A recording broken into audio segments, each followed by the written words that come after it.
अस्सलाम वालेकुम नाज़रीन, स्टेट व्यूज़ की खुसूसी नशिस्त के साथ मैं हूँ फैसल अली और इस वक्त हम मौजूद हैं शहजाद टाउन में जो SCCP के जो एडिशनल जॉइंट डायरेक्टर और साबिक सहाफ़ी साजिद गोंदल साहब की रिहाइशगाह पे 2 रोज़ कबल जो है वो उनके अगवा का वाक़ा पेश आया चक शहजाद रोड पे ही। और आज इस वक्त हम उनके घर पर मौजूद हैं और ये जानने की कोशिश करेंगे कि दरअसल ये मामला किस तरह से पेश आया और कुछ इस तरह की क्या इस तरह से के इश्यूज़ थे कि अचानक उनके अगवा का मामला पेश आया। इस हवाले से क्योंकि 27 अगस्त 2020 को पाकिस्तान जो वज़ीर-ए-आज़म पाकिस्तान हैं उनके जो माने खुसूसी बैतलात हैं उनके हवाले से कुछ ख़बरें जो हैं वो सामने आई थी उनके लीक्स के हवाले से, और उसके बाद से मुख्तलिफ़ चेमगोइयाँ चल रही थी जिसके बाद से इस वाक़े को लेकर मखसूस पैराए में बात की जा रही थी कि आया जो ये जो इदारा है जहाँ पर पाकिस्तान की जो बड़ी कंपनियाँ होती हैं जो बैरून मुल्क भी होती हैं वो रजिस्टर्ड होती हैं और वहाँ पर काम करने वाले जो साजिद गोंदल हैं ऐसा शुबा ज़ाहिर किया गया मुख्तलिफ़ हलकों की जानिब से कि उन्होंने जो है वो मुबैना तौर पे जो अहमद नूरानी है उनको कुछ इंफॉर्मेशन प्रोवाइड की हैं। ताहम इसी बारे में आज हम बात करते हैं। उनकी अहलिया जो हैं सजीला साजिद हमारे साथ मौजूद हैं, इनसे जानने की कोशिश करेंगे। मैडम, सबसे पहले तो आप ये बताइएगा कि वाक़या जो है वो किस दिन पेश आया और क्या वक्त था और उस रोज़ उनके मामूलात क्या थे और घर से किस तरह से वो गए थे और वापस क्या वो आ रहे थे, जिस तरह से हमने सुना कि वो सौदा सल्फ लाने गए थे और वापस वो नहीं आ सके। बिस्मिल्लाहिर्रहमानिर्रहीम। शुक्रगुज़ार हूँ मैं आप सब की जो मेरे साथ कोऑपरेट कर रहे हैं इस मामले में। फर्स्टली ये कि वो 7:30 बजे घर आए, उन्होंने खाना खाया और उन्होंने कहा मैं फार्म पे जा रहा हूँ।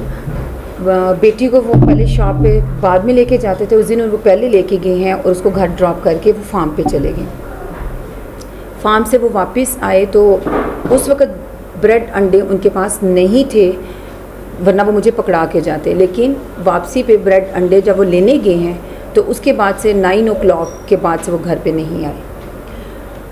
उसके बाद से बारिश थी और बारिश के टाइम पे आपको पता है इंसान बाहर नहीं हो सकता, आगे पीछे। मेरा फ़ोन ख़राब था जिसकी वजह से घर पे नहीं था और मैं फ़ोन की वजह से डिप्रेस थी कि मैं किससे कांटेक्ट करूं, क्योंकि एरिया नया है, किसी को बता नहीं सकती थी कि घर में कोई मर्द नहीं है इस वक्त। मैंने किसी को इन्फॉर्म नहीं किया, अलबत्ता मैं सारी रात देखती रही कि नहीं आए। सुबह दूध देने लड़का गया तो मेरी सिस्टर ने फ़ोन करके पूछा साजिद ऑफ़िस में नहीं आया, क्या वजह है? तो सजीला के पास फ़ोन नहीं, मुझे जाके बात करवाओ। जब मेरे से बात हुई तो मैंने उसे बताया कि साजिद तो रात 9 बजे से नहीं घर आया। फिर उसके बाद रहीला ने ऑफ़िस में इन्फॉर्म किया सिस्टर ने, और फिर मेरे से कांटेक्ट इधर उधर सब जगहों पे, फ्रेंड से सब जगह पे रहीला ने कांटेक्ट किया, भाई ने, और इतने में फिर मेरे मदर इन लॉ वगैरह ये सब यहाँ पे आ गए। इन्होंने I think so news already पढ़ ली थी इस सिलसिले में। तो उसके बाद से फिर ये मॉर्निंग टाइम में एक्चुअली था SCCP की तरफ से कि वो पहले शायद यही सोच रहे थे कि हम इस चीज़ को खुद इस केस को जो है वो करेंगे हैंडल। लेकिन 3:30 बजे तक हम उनका वेट करते रहे, लेकिन उसके बाद वो आई टीम, उन्होंने कहा आप जिस तरीके से हैंडल कर सकते हैं, करना चाहते हैं आप उस तरीके से करें तो हम आपका साथ देंगे। तो आमिर साहब की मैं शुक्रगुज़ार हूँ, उन्होंने भी मुझे फैसिलिटेट कर रखा है।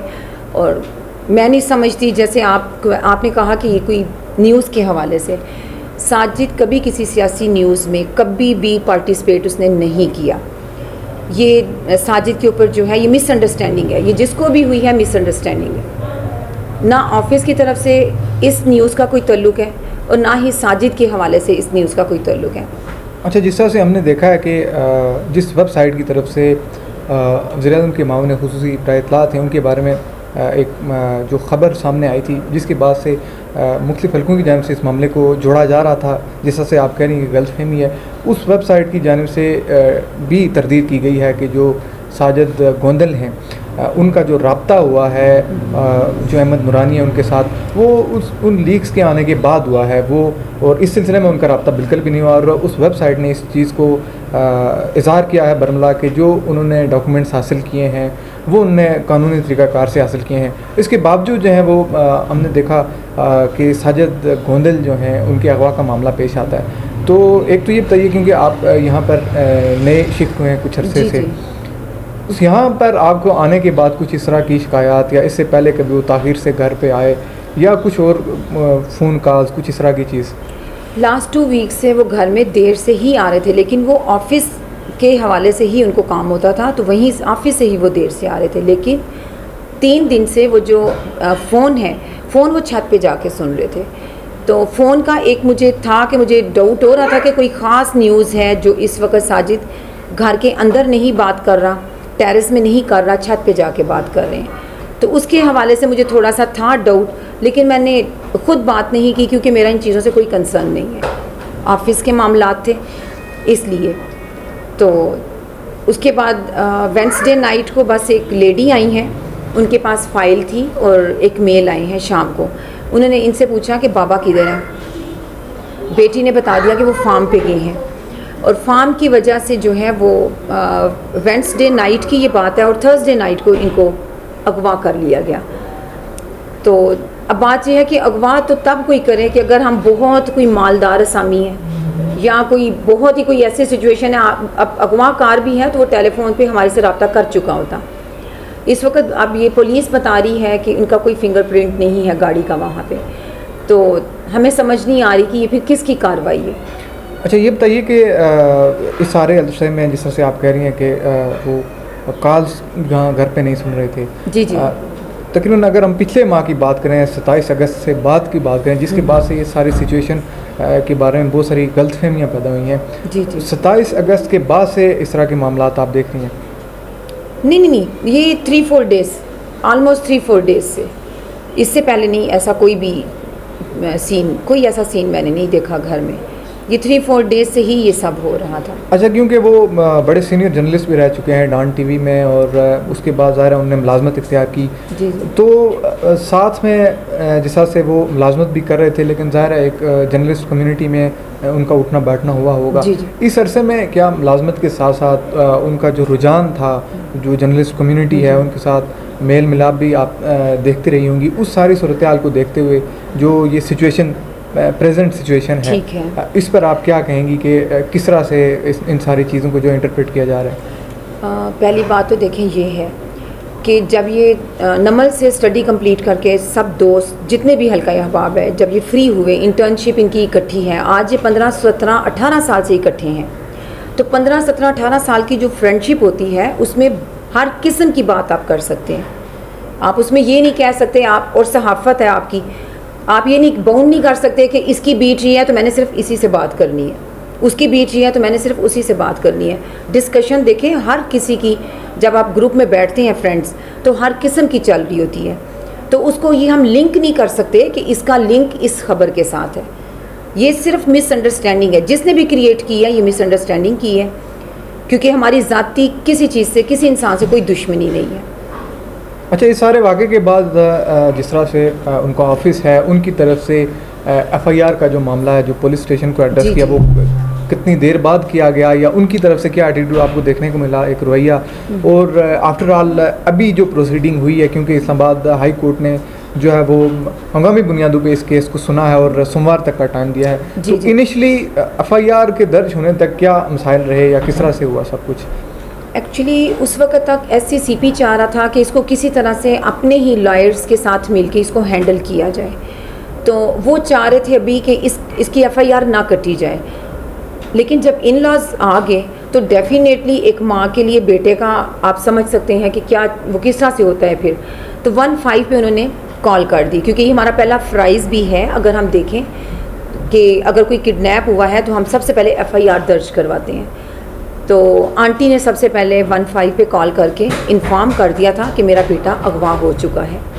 फिर SCCP से रब्ता किया, वो कह रहे थे अभी आप इस चीज़ पे FIR ना करें, अभी देखते हैं कि हम खुद ही बैठ के कोई इसका वो निकालते हैं। लेकिन 3:30 बजे जब वो SCCP के लोग आए, एक मेंबर्स आए उसके, उन्होंने मुझे कहा कि आप इस मामले को जिस तरह से हैंडल करना चाहते हैं हम आपके साथ हैं, आप उसी तरह से हैंडल कर लें। बस थोड़ा सा ये दुख है कि जो टाइम वेस्ट हुआ, अदरवाइज़ ये पिटीशन कल सुबह मॉर्निंग में ही वो चली जानी थी और आज कोई ना कोई किसी पॉइंट पे पहुंचे होना था। तो ये आज पिटीशन हुई और आज ये सारे मामले अभी स्टार्ट हुए हैं। लेट्स सी क्या करते हैं आगे? अभी तक की अगर सारी इस प्रोसीडिंग की और जो कुछ भी हुआ स्टेप बाय स्टेप उसकी बात की जाए तो इसमें काफ़ी सारी डेवलपमेंट्स हमें देखने को मिली। जो सबसे बड़ी आज की डेवलपमेंट है उसमें इस्लामाबाद हाई कोर्ट का जो हंगामी बुनियादों पे केस की समाअत है।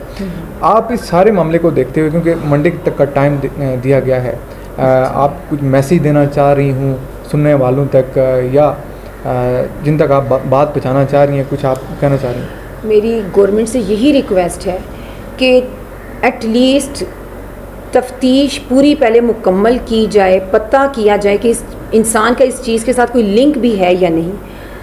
हर शरीफ बदमाश को एक ही कैटेगरी में डाल के ये उठा के ले जाते हैं, ये कोई वे नहीं है। मेरे घर में वो आकर देखें, अगर इनके किसी के साथ बहन के खामन के साथ या बेटी के खामन के साथ ये सलूक किया जाए तो इनका क्या एटीट्यूड होगा। जितने हुकूमती अदारे हैं, मेरा उन सब से सिर्फ यही एक क्वेश्चन है, वो इस चीज़ को खुद इसको देखें और इसका हल जल्द से जल्द हमें सामने लाएं।